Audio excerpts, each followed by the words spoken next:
Buenas a todos y a todas, j'espère que vous allez bien, c'est Bakikune de Madrid. On se retrouve pour une nouvelle vidéo à propos du Real Madrid, pour une vidéo assez spéciale puisque c'est un FAQ cette fois-ci.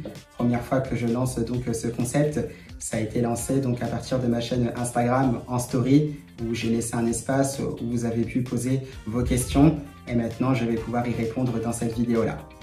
Vamos! Et bien, au passage, los chavales, j'aimerais vous dire aussi que vos questions étaient vraiment très pertinentes. Maintenant, on va pouvoir les regarder, on va pouvoir y répondre. J'espère que vous allez passer aussi un bon moment dans cette vidéo-là et j'espère aussi que les réponses seront assez claires pour vous. Et bien évidemment, vous avez le droit aussi de ne pas être d'accord. Vous pouvez laisser aussi vos avis en commentaire tout en restant bien évidemment dans le respect. Bien, c'est vrai qu'on avait une première question qui était, comme je disais, intéressante puisqu'elle l'était tous de toute façon.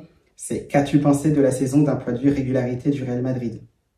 Il y a un mot qui ressort tout simplement, c'est insuffisant, puisque cette saison du Real Madrid a tout simplement été irrégulière. Déjà, il y a eu le fait tout simplement qu'on ait perdu contre tous les gros clubs, donc cette saison-là, toutes les grosses équipes. C'est ce qui explique aussi que le Real Madrid a été irrégulier et qu'il n'y a pas eu de trophée majeur cette saison-là. Il y a eu aussi des points qui ont été perdus naïvement contre des équipes qui étaient largement à la portée du Real Madrid. Par exemple, on avait perdu aussi face à l'Espagnol de Barcelona. Donc, c'est ce qui explique que cette saison du Real Madrid, d'un point de vue régularité, était insuffisante. Il y a aussi un autre chiffre qui expliquait ça, c'est que le Real Madrid a encaissé 84 buts cette saison-là, soit je crois que c'est le pire total depuis la saison 98-99, où le Real Madrid avait également encaissé 84 buts. Et ça, tout simplement, ça explique aussi le fait que c'est une saison qui était irrégulière, même s'il y a eu pas mal de buts lors de cette saison-là. Ensuite, il y en a eu une autre. C'est quel joueur ne mérite pas sa place de titulaire pour toi? Et c'est vrai que d'un autre côté aussi, il y avait quel joueur mérite sa place de titulaire pour toi? Eh bien, je vais répondre tout simplement, il n'y en avait que 3 pour ma part qui méritaient leur place de titulaire cette saison-là au Real Madrid. C'est bien évidemment le gardien Thibaut Courtois qui n'est plus à présenter. Pour ma part, c'est vrai encore une fois de par ce qu'il a montré cette saison alors que le Real Madrid était déjà en difficulté, qu'il était encore une fois le meilleur gardien du monde. On l'a vu aussi sur pas mal de matchs. On l'a vu aussi notamment face à Arsenal où le Real Madrid à l'Emirates aurait pu encaisser 6 buts si Thibaut Courtois n'était pas là. Pareil aussi face au Paris Saint-Germain en demi-finale de la Coupe du Monde des clubs. Donc c'est quelques-uns des matchs justement qui montrent que Thibaut Courtois est nettement titulaire indiscutable dans cette équipe du Real Madrid là. D'ailleurs, bonne nouvelle puisqu'il a re-signé un contrat donc qui le reprolongerait d'1 an au Real Madrid, soit jusqu'en 2027. J'en avais parlé aussi sur ma chaîne TikTok et aussi sur ma chaîne Instagram. Pareil sur ma chaîne YouTube au niveau des shirts. Donc très bonne nouvelle pour le Real Madrid et Thibaut Courtois, titulaire indiscutable dans ce Real Madrid-là. Pareil pour Fede Valverde, même si ça a été un peu plus difficile pour l'Uruguayen, on sait qu'il était aussi un peu blessé par moments, ce qui fait qu'il n'était pas à 100%, mais par rapport à ce qu'il est capable d'apporter, c'est vrai qu'il y avait ce manque de cohérence dans cet effectif du Real Madrid, et malgré ça, il a toujours su se donner à fond. Et pour ma part, au niveau de la détermination, de l'esprit d'équipe, ça reste vraiment intouchable et titulaire indiscutable Federico Valverde. Et le troisième, ça reste aussi Jude Bellingham. Parce que Jude Bellingham, on le connaît, sa détermination, son abnégation, sa capacité aussi à être très versatile sur un terrain, capable de marquer, capable aussi d'être, on va dire, à l'organisation du jeu ou du moins d'y contribuer. Et ça, c'est vrai que ce sont des choses qui ne manquent pas. Son leadership aussi, c'est vrai qu'il se donne toujours à fond malgré cette blessure à l'épaule qui l'a gêné durant pas mal de mois. Ça aussi, c'est une bonne nouvelle puisqu'il s'est fait opérer. On espère qu'il sera de retour à 100% parce que maintenant, ça faisait aussi plusieurs matchs où je pense que l'anglais n'était pas à 50% au minimum. Et là, ce sont des bonnes nouvelles qui font extrêmement plaisir. Et déjà, de par ce qu'il a montré, Jude Bellingham, ça reste bien sûr un titulaire indiscutable pour ma part. C'est vrai que pour les autres, ça reste un peu plus compliqué parce que, on le sait, la défense centrale n'a pas forcément convaincu, à défaut même que Militao s'était blessé. Rudiger, c'était un peu plus difficile. Asensio, par la fin, c'était un peu plus difficile, même s'il avait très bien commencé. Au niveau latéral gauche, c'était aussi difficile, j'ai envie de dire, puisque personne n'a convaincu, à Ferland Mendy qui était absent quasiment toute la saison. Fran Garcia pour qui c'était vraiment assez difficile. Au milieu de terrain, c'était pareil. en attaque, c'est vrai que ça restait assez compliqué. Un Vinicius Junior qui est passé un peu au travers de cette saison, même s'il y a eu des coups d'éclat par-ci par-là. Un Kylian Mbappé pour qui cette première saison est bonne d'un point de vue individuel, mais qui reste un peu plus difficile d'un point de vue collectif, tant pour l'instant il n'a pas forcément réussi à s'intégrer pleinement dans ce collectif du Real Madrid. Et pour Rodrigo Goes aussi, c'était assez difficile puisqu'il est mis à droite. Donc après, c'est vrai que c'était assez compliqué. Il y a vraiment que Thibaut Courtois, Jude Bellingham et Federico Valverde qui méritent vraiment d'être titulaires dans cette équipe du Real Madrid à la fin de cette saison-là. Donc voilà, après, ce sont des choses qui expliquent tout ça. Depuis combien de temps tu supportes le Real? Ouais, ça fait longtemps que je supporte le Real Madrid. Donc pour être exact, c'est vrai que ça fait depuis 2010 exactement. Alors, ce qu'il faut savoir, c'est que c'était pas à fond en 2010. C'est monté crescendo avec le Real Madrid, puisque c'était à des périodes aussi où je pouvais pas forcément suivre tous les matchs comme je le voulais. C'est vrai que je suivais le Real Madrid un peu à distance. Et puis après, au fur et à mesure, avec le temps qui passe, j'ai pu regarder les matchs davantage du Real Madrid. C'est vrai que j'ai toujours été inspiré par ce que proposait le Real Madrid, mais aussi les équipes espagnoles en général. Et puis au fur et à mesure, j'ai commencé vraiment à kiffer, à vouloir regarder tous les matchs. Et puis voilà, ça s'est transformé un peu en passion. Et j'adore maintenant regarder le club jouer chaque match depuis un moment maintenant. Et c'est vrai que depuis 2012-2013, c'est vrai que je suis quasiment tous les matchs, vraiment tous les matchs aussi, on va dire depuis la saison 2016-2017. Et depuis, je manque quasiment aucun match du Real Madrid. Et ça, c'est vrai que c'est un très, très grand plaisir. Ensuite, que penses-tu de Vini Junior? Quel joueur! Quel joueur ce Vini Junior, parce qu'il est tout simplement fantastique. Alors, on le sait, il est passé un peu à travers de cette saison 2024-2025. Mais bon, on va quand même retenir aussi qu'il y a eu pas mal de coups d'éclat durant cette saison-là. Il y en a un qui en témoigne parfaitement, c'est son match face au Borussia Dortmund où il va inscrire un triplé en quelques minutes avec des séquences de jeu tout simplement effrayantes qui sont vraiment dignes d'être le meilleur joueur du monde. Et ça, Vinicius Junior, sur ça, c'est le mot qui le reflète très très bien. C'est vraiment impressionnant et surtout déstabilisateur parce que par sa capacité de dribble, sa capacité d'élimination, il est capable d'éliminer n'importe qui et très très souvent, il faut se mettre à 2 voire à 3 sur lui et ça, c'est vraiment très très impressionnant chez le Brésilien. Alors après, certes, c'est vrai, il y a toutes ces rumeurs qui sortent par rapport à un éventuel transfert ou autre.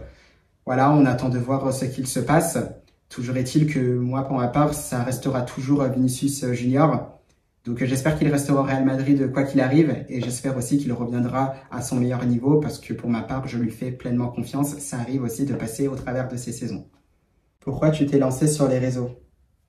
Eh bien, c'est tout simplement par passion parce que c'est quelque chose que je voulais faire depuis longtemps aussi. C'est vrai que j'aime donner aussi des infos par rapport au Real Madrid. Tant je les suis depuis longtemps et que j'aime les suivre, j'aime suivre aussi ce qu'ils font. Au départ, c'est vrai que j'aimais donner aussi des infos à mes proches.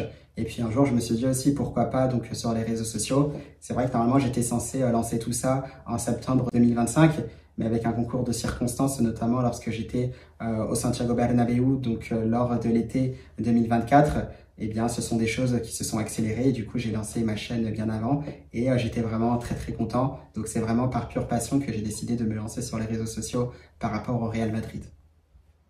Donc ensuite, on va continuer. Qui peut remplacer Modric? Ah, cette question-là aussi, elle est assez délicate parce que Modric aussi, on le sait, c'est un joueur unique. Pour ma part, c'est comme, vous savez, Toni Kroos. Ça reste des joueurs qui restent irremplaçables, j'ai envie de dire, parce qu'il peut y en avoir qu'un seul, il peut pas y en avoir deux. C'est comme un Cristiano Ronaldo, il peut pas y en avoir deux. Un Lionel Messi, il peut pas y en avoir deux. Tout comme un Andrés Iniesta, il peut pas y en avoir deux. Un Xavi aussi, c'est pareil. Donc, de toute façon, on est tous uniques. Chaque joueur a son style, chaque joueur est différent, même s'il peut y avoir des similitudes. Mais voilà, c'est pour ça qu'il peut pas y avoir, à mon avis, un autre Luka Modric ou un joueur qui peut le remplacer. Peut-être un joueur aussi qui peut prendre la relève. Mais remplacer Modric, je ne pense pas au même titre que quelqu'un puisse remplacer Toni Kroos. Maintenant, c'est vrai qu'il peut y avoir des joueurs peut-être dans certaines ressemblances au niveau de la similitude, donc dans cette façon de jouer, même si c'est vrai que le football moderne aujourd'hui représente aussi des aspects un peu plus différents du football dans lequel Modric évolue encore, puisqu'il y a eu quand même des évolutions donc, dans ce football du début des années 2020 et celui des années 2010. Mais voilà, au niveau ressemblance, oui, il y a des joueurs. Alors peut-être qu'il y a des joueurs comme Jude Bellingham ou Arda Güler qui peuvent parfaitement faire le job, puisque c'est plus un rôle à la Toni Kroos qui manquerait au Real Madrid. Sinon, si vraiment il faudrait aller chercher un joueur qui ressemble un peu plus à Luka Modric, eh bien ce serait comme Luka Modric le dit lui-même. Ce serait un joueur par exemple comme Vitinha du Paris Saint-Germain qui serait parfait dans le rôle d'un Luka Modric. Alors après Vitinha, c'est vrai que ça coûte déjà très très cher. Et je pense que le Paris Saint-Germain, de toute façon, n'est pas vendeur. Après, on ne sait jamais ce qu'il se passe dans le football. Mais Vitinha, ce serait vraiment le profil parfait pour prendre la succession d'un Luka Modric. Ensuite, il pourrait y avoir aussi un joueur comme Barella aussi qui est vraiment très très intéressant, un joueur italien aussi vraiment très très technique, qui a une compréhension du jeu aussi assez élevée. Il est assez versatile aussi puisque c'est un milieu de terrain vraiment relayeur, capable aussi de se projeter vers l'avant, capable aussi de défendre. Il est capable aussi d'aider énormément dans les ressorties de balles de son équipe. Donc vraiment ces deux joueurs-là, Vitinha et Nicolo Barella, donc en succession de Luka Modric, ça peut être pas mal pour ma part. Ensuite, qu'est-ce qu'on peut avoir? Qu'est-ce qu'on peut avoir comme question? C'est vrai qu'il y a pas mal de questions quand même, je vais pas vous mentir. Ton mercato parfait pour le Real Madrid. Donc transfert, recrutement, départ. Bah alors en transfert, c'est vrai que pour l'instant ça se passe très très bien, puisque je pense que la priorité, ça restait la défense, puisqu'il fallait absolument recruter. Donc on a vu les arrivées d'Alexander-Arnold, même si c'est vrai que pour ce cas-là, Alexander-Arnold, j'aurais préféré Hakimi ou encore Dumfries. On a recruté un latéral gauche, du coup, la personne de Carreras, en attendant de voir, bien sûr, ce que va donner le latéral espagnol. On a eu Dina Isen aussi, qui présente un profil assez spécial, qui est vraiment différent des autres profils qu'on avait en défense côté Real Madrid, puisqu'il est très très à l'aise au niveau de la relance et il aide grandement, justement, dans les premières relances dans cette nouvelle ère lancée par Xabi Alonso. On a vu d'ailleurs quelques extraits, on va dire, durant cette Coupe du Monde des clubs, de ce qu'est capable de faire le jeune défenseur international espagnol. Donc là-dessus, c'est vrai que c'est très très intéressant. Pour ma part, il manque quand même un autre défenseur central. Si on parle d'Ibrahima Konaté, moi j'ai déjà dit dans plusieurs vidéos aussi que j'aurais bien aimé voir Alessandro Bastoni. Après, Alessandro Bastoni aussi, ça coûte très très cher, mais c'est vrai qu'il y a peut-être un point fort sur ce cas-là, c'est que c'est un Inter aussi qui était aussi en fin de cycle. Est-ce que le joueur italien aussi pourrait être ouvert à un autre challenge? Pourquoi pas? Mais c'est vrai que le prix de transfert par rapport à Konaté reste vraiment aussi très très élevé. Mais Bastoni a l'air d'être un joueur aussi qui se blesse peut-être beaucoup moins que Konaté. Ça reste à voir. Et il pourrait être aussi complémentaire avec Dina Isen également. En plus, il est gaucher. Aussi, dans une défense à 3, ça peut être très très utile, un défenseur comme Bastoni. Donc ça reste à voir. Après, on est au milieu de terrain. Au milieu de terrain, c'est vrai qu'il y a eu le départ de Luka Modric. Alors c'est vrai que peut-être qu'au milieu de terrain, il manque un autre profil, donc un milieu de terrain, comme je le disais plusieurs fois, plus, je sais pas si c'est un peu plus comme Regista, puisque la Regista, ça a l'air d'être aussi un type de milieu de terrain qui existe beaucoup moins maintenant dans ce football-là. Mais voilà, un joueur aussi qui est capable aussi de rester peut-être un peu devant la défense, peut-être aussi capable de se projeter, capable aussi d'avoir des dépassements de fonction. Donc on avait parlé aussi d'un joueur comme Angelo Stiller. C'est vrai qu'il n'y en a pas beaucoup. On sait que le Real Madrid aussi était très très intéressé par Rodri, donc l'Espagnol de Manchester City, qui revient aussi des croisés. Donc c'est vrai que ça paraît être un transfert un peu plus compliqué. Donc il faudrait voir, mais je pense qu'un milieu de terrain de ce type-là, ça pourrait être très très nécessaire au Real Madrid. Et puis après, il y a au niveau de l'attaque, si ça peut être intéressant pour Mastantuono, j'aurais bien aimé voir aussi un autre attaquant, donc axial. Donc il semblerait que le Real Madrid, pour l'instant, préfère donner sa chance à Gonzalo Garcia, ce qui est très très bien, puisque l'Espagnol l'a aussi mérité, ce qui évite aussi potentiellement de dépenser de l'argent sur un autre attaquant. Donc là-dessus, pour ma part, j'ai pas grand-chose à dire.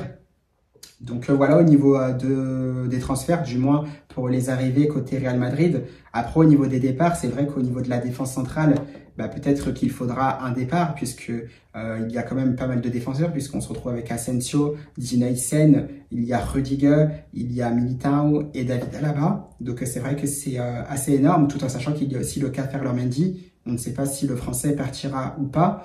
C'est vrai qu'aussi d'un point de vue aussi équilibre financier, peut-être qu'il y a un défenseur qui pourrait partir. S'il y en a un, j'ai peur que ça soit David Alaba, même si c'est vrai que David Alaba, depuis un moment, ça ne joue plus beaucoup, ça se blesse énormément. Et c'est vrai qu'au Real Madrid, ce genre de joueur, généralement, au bout d'un moment, on est peut-être obligé de le laisser partir parce que justement, il n'est plus capable d'apporter ce qu'il faut à son équipe. Donc voilà, peut-être au niveau de la défense, d'un point de vue mercato, je laisserai peut-être David Alaba partir. Au milieu de terrain aussi, c'est pareil, puisqu'il y en a un, pour ma part, où je ne comprends pas pourquoi il est encore au Real Madrid, parce que c'est assez étonnant, c'est tout simplement Dani Ceballos, parce que Ceballos aussi, vous savez, il est arrivé en 2017, je crois, au Real Madrid, donc ça fait vraiment très très longtemps. On a essayé aussi de lui laisser sa chance à plusieurs reprises. Alors certes, c'est vrai que c'était très difficile de jouer devant ce trio, ce triangle des Bermudes qui est Casemiro, Toni Kroos et Luka Modric. Mais c'est vrai que Dani Ceballos, même quand il a eu l'occasion, c'est vrai que ça a été très compliqué d'avoir plus de minutes, de vraiment gagner sa place, même s'il l'avait un peu plus dans cet effectif de Carlo Ancelotti. Là, c'est vrai que dans l'équipe de Xabi Alonso, ça peut être plus compliqué, même si j'aimerais quand même lui laisser une chance parce que ça peut être très très intéressant. Un entraîneur qui apporte aussi de nouvelles choses, une équipe qui pourrait se sentir bien mieux lors de la saison prochaine et surtout un Ceballos, justement avec ce Xabi Alonso qui recherchera un nouveau profil de milieu de terrain capable d'organiser le jeu. Et bien Ceballos aussi, pourquoi pas, mais c'est vrai que j'aurais plus tendance à le laisser partir quand même. Et après, au niveau des attaquants, c'est assez compliqué. Le constat, il est simple. Pour l'instant, pour ma part, c'est vraiment si le Real Madrid ne peut pas faire jouer Rodrigo Goes, donc dans les meilleures conditions, trouver une place pour qu'il se sente vraiment mieux sur le terrain. C'est vrai que pour ma part, je laisserai partir le Brésilien, surtout avec la valeur marchande qu'il a, malheureusement. Et moi, j'ai vraiment pas envie de le voir partir. Mais si vraiment il n'y a pas moyen de le faire jouer à une place où vraiment il peut apporter un vrai plus à cette équipe du Real Madrid, vaut mieux le laisser partir. Et quand on sait qu'il peut y avoir un transfert entre 80 et 100 millions d'euros, eh bien, ça répond aussi voilà, à ce que recherche le Real Madrid d'un point de vue financier. Et c'est vrai que je le verrais bien partir également, Rodrigo Goes. Arda Güler doit-il jouer dans le 11 de départ? Oui, Arda Güler, ça doit jouer dans le 11 de départ, de par ce qu'il a montré. Donc, il est capable aussi d'organiser le jeu. C'est vrai qu'il a fait pas mal de bien une fois qu'il était réaxé dans le jeu. Ça, on le savait, puisque moi, je l'avais dit déjà plusieurs fois, donc dans les vidéos, lors des matchs de cette saison-là, que si Arda Güler était aligné par Ancelotti, donc sur un côté, moi, ça ne m'intéressait pas. Donc, j'allais pas parler du joueur. Mais par contre, quand il était aligné à son poste dans l'axe, là, c'est vraiment beaucoup plus intéressant. Il a une qualité de patte gauche aussi vraiment soyeuse. On l'a vu notamment à plusieurs reprises dès qu'il était aligné. On a vu des passes décisives, des frappes aussi dans la lucarne, notamment face au, je crois que c'était face au Celta Vigo, lors des dernières journées de championnat. Donc voilà, Arda Güler, bien évidemment, ça a sa place dans le 11 de départ du Real Madrid. On sait que Luka Modric lui a peut-être légué le numéro 10. On attend de voir si ce sera officialisé dans les prochains jours ou pas. Bien évidemment, Arda Güler, ça a sa place dans le 11 de départ du Real Madrid. Ensuite, penses-tu que le Real Madrid peut gagner la Ligue des Champions? Oui, le Real Madrid peut toujours gagner la Ligue des Champions. Ça, c'est quoi qu'on dise, quoi qu'on veuille. Le Real Madrid fait toujours partie des favoris. C'est quelque chose qui ne changera pas. Gagner la Ligue des Champions, ça reste dans l'ADN du club. Ils ont été en difficulté cette saison-là. Maintenant, ça reste une nouvelle saison qui arrivera, où il faudra montrer de bien meilleures choses. Mais au vu de l'effectif qu'il a, tu es toujours en capacité de pouvoir gagner cette Ligue des Champions-là. Donc, bien évidemment, le Real Madrid peut le faire. Quel est le meilleur ailier gauche du Real Madrid pour toi? Alors, je ne sais pas si c'est sur cet effectif actuel ou c'est dans toute l'histoire du Real Madrid.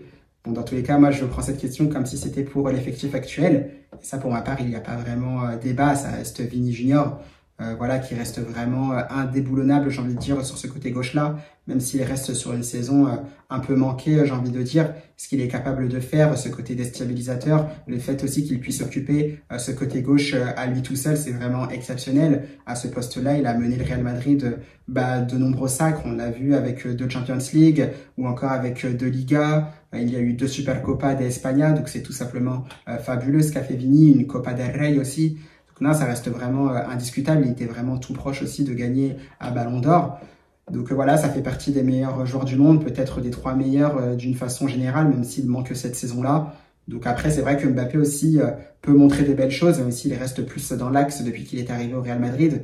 Rodrigo Goes, on ne l'aura pas beaucoup vu évoluer sur ce côté-là, même s'il aura été très performant lorsqu'il était de ce côté-là en général. Mais c'est vrai que ça reste quand même Vini Junior, bien évidemment.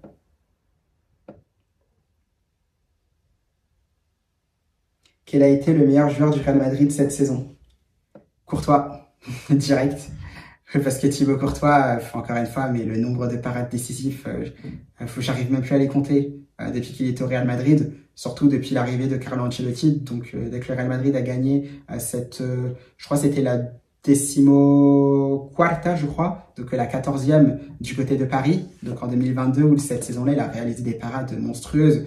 Je me souviens d'un penalty arrêté face à Lionel Messi au Parc des Princes contre le PSG, des parades exceptionnelles face à Chelsea à Stamford Bridge avec une claquette au-dessus de la barre, des parades décisives face à Manchester City, en finale contre Liverpool, ça j'en parle même pas. Encore une fois, il a été monstrueux aussi dès qu'il était de retour des croisés aussi face au BVB en finale alors qu'il n'avait pas joué un match de la saison. Là, encore une fois, cette saison-là, il a sauvé le Real Madrid plusieurs fois. Heureusement qu'il était là, donc notamment face au PSG en demi-finale de la Coupe du Monde des clubs, face à Arsenal aussi à l'Emirates, sinon on aurait pu en prendre 6. Pareil, je pense qu'on aurait pu en prendre 4 ou 5 du côté du Bernabeu s'il n'arrête pas notamment le penalty de Bukayo Saka. Donc vraiment exceptionnel ce qu'a fait Thibaut Courtois une fois de plus cette saison-là. Dommage que l'équipe n'a pas été au rendez-vous, mais dans l'ensemble, ça reste bien évidemment le meilleur joueur du Real Madrid cette saison-là.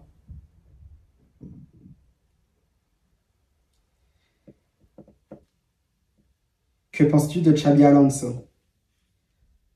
Très bon entraîneur, très bon entraîneur. Après, je ne sais pas si tu poses cette question en prenant tout en compte, si tu parles aussi du joueur, parce que le joueur aussi était vraiment super, un joueur très très beau à regarder au milieu de terrain, qui avait une compréhension du jeu assez exceptionnelle. Pareil aussi cette qualité du violon, une manière aussi de frapper dans le cuir qui était assez exceptionnelle.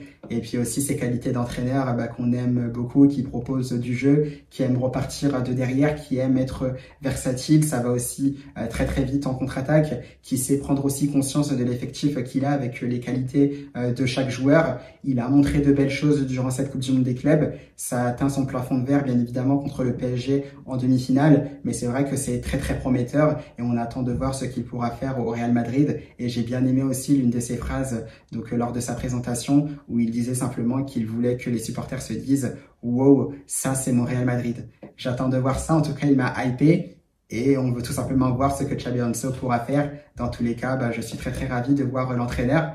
Même si c'est vrai que d'une part, j'aurais bien aimé aussi voir Jürgen Klopp du côté du Real Madrid. Vous aurez imaginé, vous, un Real Madrid avec un gegenpressing, ça aurait tout simplement été fou. Mais c'est vrai que finalement, c'est Xabi Alonso qui a été choisi. Et c'est vrai que je suis pas malheureux pour autant parce que c'est aussi un très très bon choix. Donc on attend de voir bien sûr ce que Xabi Alonso pourra donner dans cette équipe du Real Madrid. Quel joueur du Real Madrid a été le plus fort durant cette Coupe du Monde des clubs? Huysen. Huysen a vraiment été impressionnant. C'est vrai que par sa maturité, par son calme, son aisance technique aussi pour ressortir les ballons derrière, pour trouver aussi des lignes de passe qui étaient assez intéressantes. On a vu que notamment ça se trouvait très très facilement avec Fran Garcia sur le côté gauche, ça marchait très très bien. Donc pour le coup, ça reste Huysen et c'est vrai que ça s'est vu puisque sa suspension contre le Paris Saint-Germain en demi-finale de la Coupe du Monde des clubs a fait très très mal après le carton rouge qu'il a reçu face au BVB en quart de finale. Donc pour ma part, ça reste vraiment Dean Huysen qui a été le plus fort durant cette Coupe du Monde des clubs. J'adore ton contenu. Ah merci, c'est vraiment super gentil. C'est vrai qu'en plus, ça me prend pas mal de temps pour le faire. Mais c'est vrai que je le fais vraiment avec beaucoup de passion et je suis content que c'est un contenu qui plaise et j'aimerais continuer comme ça et que ça continue aussi de vous plaire à l'avenir. Quel est le meilleur défenseur pour toi de toute l'histoire du Real Madrid? Sergio Ramos, bien évidemment. Quel joueur, quel défenseur. Voilà, en plus il y avait tout, la grinta, le fait d'être un vrai leader, un vrai meneur d'hommes. Puis il ne se contentait pas que de ça, il était aussi capable de marquer des buts.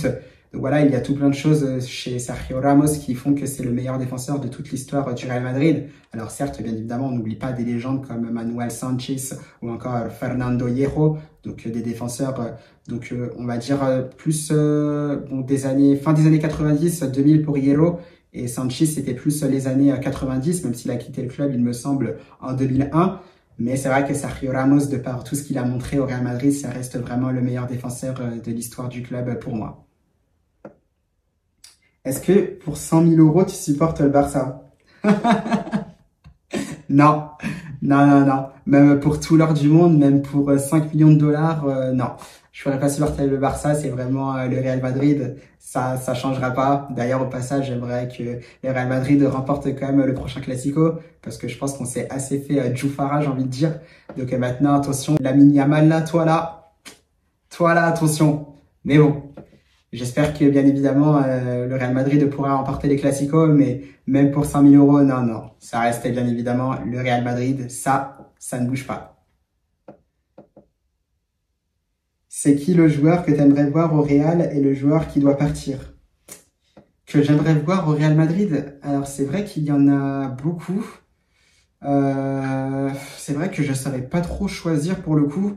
Même si c'est vrai qu'un joueur comme Vitinha, c'est vrai que j'aimerais bien le voir au Paris Saint-Germain. C'est vrai qu'un temps aussi, j'aurais bien aimé voir Erling Haaland au Real Madrid. Peut-être qu'aujourd'hui, c'est toujours le cas, mais peut-être que ça vaudra des concessions si jamais Erling Haaland est amené à venir au Real Madrid. Donc finalement, je sais pas trop. C'est vrai que ce serait plus peut-être un Vitinha, mais un Erling Haaland, c'est vrai que ce serait pas mal, pour être honnête avec vous. Et un joueur qui doit partir, bah après ça, je pense que je l'ai déjà dit du coup au cours de cette vidéo-là. Peut-être un David Alaba, malheureusement. Un Dani Ceballos aussi, potentiellement. Et j'espère pas, mais peut-être qu'un Rodrigo Goes pour son bien, parce qu'il n'y a pas forcément cette possibilité-là de le faire jouer à gauche. Donc peut-être qu'un Rodrigo Goes, ça devrait peut-être partir à contre-cœur, bien évidemment. Mais peut-être pour le bien du joueur. Vini va-t-il partir en Arabie Saoudite selon toi? Elle est très difficile cette question-là, parce que moi-même je me pose des questions, tout en sachant qu'il y a aussi des indices qui peuvent prêter à confusion, le fait qu'il ne prolonge pas son contrat, des offres qui, si elles sont vraies, si elles sont confirmées, sont tout aussi impressionnantes, qui font que c'est difficile à refuser, surtout quand vous êtes simplement à 1 an de la fin de votre contrat. Ouais, c'est pas impossible dans un monde, c'est pas impossible que Vini parte. Maintenant, moi, j'aimerais croire encore qu'il pourrait rester au Real Madrid, mais attention, rien n'est fait. Mais je vous le dis, Los Chavales, dans un monde, et j'espère que Vinicius, j'espère qu'il ne partira pas, mais dans un monde, oui, c'est possible que Vinicius Junior quitte le Real Madrid, malheureusement. Donc voilà, Los Chavales, c'était mes réponses à ce FAQ. Franchement, merci pour les questions parce qu'elles étaient vraiment très très intéressantes. C'était vraiment un plaisir d'y répondre. J'essaierai d'en faire d'autres à l'avenir. Pourquoi pas aussi au vu de la saison qui arrive très bientôt, donc la 2025-2026. Pourquoi pas aussi parler principalement de la Liga et un peu plus tard aussi de la Champions League parce qu'il y en aura des choses à dire. On a un Barça aussi qui veut refaire la saison qu'il a réalisée la saison dernière avec peut-être en plus aussi la Champions League. Un Barça qui sera certainement très fort. Un Real Madrid à côté aussi qui doit réagir. Un Atlético de Madrid qui s'est également renforcé, qui va essayer aussi de jouer les troubles faits. Donc pourquoi pas essayer de se projeter sur cette saison-là de Liga. Donc pourquoi pas dans un FAQ où vous pourrez poser vos questions par rapport à toutes les équipes de Liga et notamment au Barça, au Real et à l'Atlético. Et avec la Ligue des Champions aussi qui viendra par la suite, on fera peut-être un FAQ parce qu'il y aura aussi des belles équipes avec de superbes surprises qui peuvent être créées une fois de plus dans cette superbe compétition. Donc voilà, Los Chavales, c'était tout pour cette FAQ. Encore merci pour toutes vos questions. Je vous souhaite une belle fin de week-end et surtout, à la Madrid!